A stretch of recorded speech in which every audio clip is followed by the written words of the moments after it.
شروع اللہ کے نام سے جو بڑا مہربان نہایت اور رحم والا ہے۔ برے سلوک کا بہترین جواب اچھا سلوک ہے اور جہالت کا بہترین جواب خاموشی ہے۔ لمبی امیدوں سے دور رہا کرو کیونکہ وہ تمہارے پاس موجود نعمتوں کو حقیر بنا دیتی ہے۔ علم یہ نہیں کہ بات کتنی گہری ہے اور الفاظ کتنے مشکل ہے، بلکہ علم یہ ہے کہ بات کتنی ضروری ہے اور الفاظ کتنے سادہ ہے۔ دلوں میں اترنے کے لیے سیڑھیوں کی نہیں بلکہ اچھے اخلاق کی ضرورت ہوتی ہے۔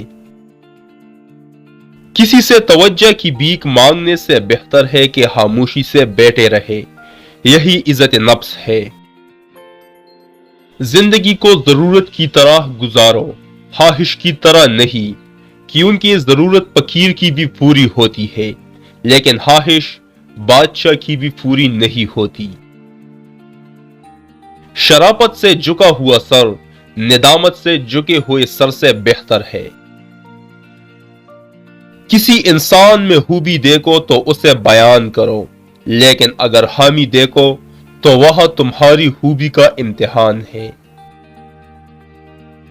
انسان سیکھنے پر آئے تو دوسروں کی غلطیوں سے سیکھ لیتا ہے اور نہ سیکھنا چاہے تو خود ہزار غلطیاں کرنے کے بعد بھی نہیں سیکھتا۔ کامیاب لوگ اپنے فیصلوں سے دنیا بدل دیتے ہیں جبکہ کمزور لوگ دنیا کے ڈر سے اپنے فیصلے بدل دیتے ہیں۔ شادی کا کانا ہوتا تو ایک وقت کا ہے لیکن اس کے پیچھے بعض اوقات کسی کی بہت عرصے کی محنت وہ مزدوری ہوتی ہے۔ اپنے رب پر ہمیشہ بھروسہ رکھو کیونکہ اللہ تعالیٰ وہ نہیں دیتا جو ہمیں اچھا لگتا ہے، اللہ تعالیٰ وہ دیتا ہے جو ہمارے لیے اچھا ہوتا ہے۔ مشکل کے بعد آسانی صرف صبر کرنے والوں کو ملتی ہے کیونکہ صبر کا پھل بہت میٹھا ہوتا ہے۔